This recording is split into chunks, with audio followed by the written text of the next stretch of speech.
Hey YouTube, welcome back to WJ's World. In today's video, I wanted to do a public service announcement of sorts for one of the things I'm constantly seeing on the road more and more as I drive. I've been driving in job form, one form or another, for the past 12, 13, 14 years or so. When you're driving locally in a van and you're on residential roads, you don't see what I'm seeing out here now driving on the highway. And now that I'm back in a commercial vehicle, which I haven't been in a commercial vehicle since 2010, there's one thing that I'm seeing almost every night when I'm driving, or day in my commercial vehicle, and now I'm paying attention to it more, so I'm starting to see it in my regular vehicle. But the public service announcement I want to tell people about today is speeding. These trucks out here are somewhat ridiculous in the speeding category. I don't know what the consensus is now or the thought process behind speeding. It doesn't matter if you're a company driver, and especially if you're an owner-operator. Why are you speeding? Any night that I drive and I'm going to Amazon, I take, here in Virginia, I take 295 to get to Ashland. And every single night, somebody tailgates me. Mind you, it's 4 lanes. And by the time I'm on 295, it's empty. Nobody's over there. 4 lanes, somebody tailgates me because they want me to go faster. But I refuse. I refuse for different reasons. Number one, I don't need the speed. I leave early enough to where I can get there comfortably and I do not have to speed. So number two is, remember what I was saying about my truck. This is my truck, so I don't run my truck into the ground. Number 3, safety. I'm trying to make it home the following morning, so I don't want to speed. And number 4, cost. The cost of speeding can be great in all those aspects, from 1 through 4. All the cost of speeding can be great. But let's set aside any accidents. Let's set aside any damage or loss of life. The amount of money speeding has on your pockets is great. If you do the math,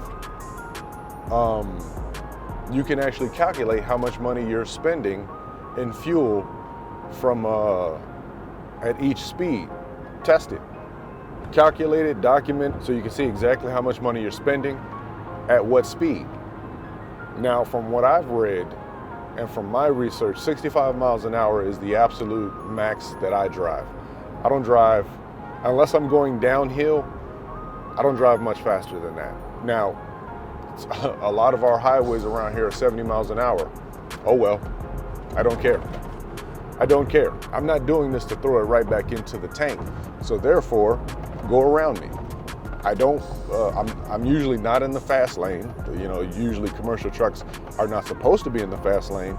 I'm usually in the middle lane or the far right lane, and that's where I sit. 9 times out of 10, I'm in the middle lane. So plenty of opportunity to go around me. But it's just the aspect of speeding with such large vehicles. Even when I did drive tractor trailer, I didn't speed like that. Well, there were times where I did speed. It was late and I wanted to hurry up and get home. That was in the moving industry, and I was coming out of Charlottesville, and I'd barrel down 64. I admit, I've done that before. Everybody's had a speeding incident. What I'm saying is constantly gunning it. Now, what I said before about some of the trucks out of Amazon, some of the box trucks out of Amazon, when those guys take off, they rocket off. I've seen these guys on the highway. They speed everywhere. Going to Amazon, 2 or 3 trucks will pass me, and then I'll catch up to them in the line at Amazon. And coming from Amazon, 2 or 3 of us will be going up towards Charlottesville, and they blow past me. They're gone. And I know I'm doing 65. My speedometer's a little off, but I know I'm doing 65. And I can't see them within 5-10 minutes. Their taillights are gone because they're doing 75. Now, even if you're a company driver, here's the crazy part, check this out. Even if you're a company driver, you should check your speed. I know it's not your gas, it's not your truck, you're just there to get paid and you're trying to get there and back as fast as you can. I get that. But when you ask for those raises, when you ask for when you want those bonuses, that's where that money is going. When the company has to calculate how much money they spent over the course of the year, let's say they got 5, 10 guys, and each guy is spending an extra $2,000-$3,000 a month in fuel. That's your the bigger picture is that's your bonus right there. That's your raise. So when the company says, your raise is going to be 20 cents this year, well, that's based on you guys' behavior. I know it sucks, but that's the way it goes. That's the way it is. Some companies are just going to be greedy regardless of what, but then some companies have to look at that bottom line and say, I would love to get these guys and gals a bigger raise, but I can't because we spent X amount in fuel. And if you're an owner operator, you definitely need to be looking at the cost of your speeding. If you're speeding, the speeds that you go, whatever speed that you go, you need to be calculating the cost of your speed. It makes a difference. So if you're running your truck at 70 to 75, you're burning fuel. You're burning fuel. You're down in the 5 mile per gallon range, and you'll be fueling up more often. Fueling up more often is more money. I did 2.5 runs last week on one tank. I got that tank almost to E, within 70, 80 miles of being E. But I did 2.5 runs. I had to fill up on the third run because I was getting kind of low. I don't like to get it too low. But 2.5 runs, and I got off of one tank. And that's because I do not go above 65. Possibly I could have done it going a little faster. But like I said, I plan my trips to where I'm early. And as long as there's no hiccups, if there's hiccups on the road, I can't do anything about that. But what I can do is determine the speed that I'm gonna go to safely travel down the road, not only for me, but for the people around me. There's a YouTube channel, I know a lot of people have seen it, Asian My Show.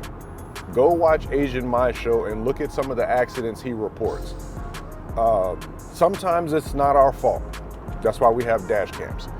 But sometimes it is our fault because a lot of truckers are reckless.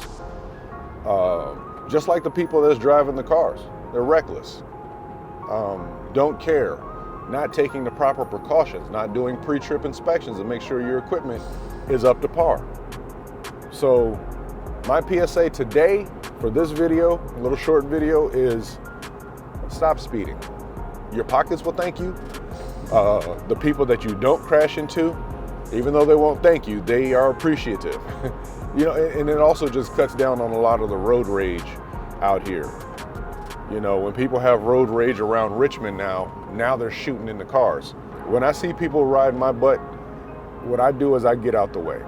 I go ahead and let you go. Listen, there's a ticket in your future and you can have it. Me, what I do, I'll just play the backfield. I don't need to speed. I leave early enough to where I don't have to speed. I can do 5 miles under the posted speed limit, which is the max that I will allow my truck to do. So think about that, people. Accidents happen every day, so everybody should be thinking of being safe. Whatever you got to do to be safe out here, and that is 100% under your foot.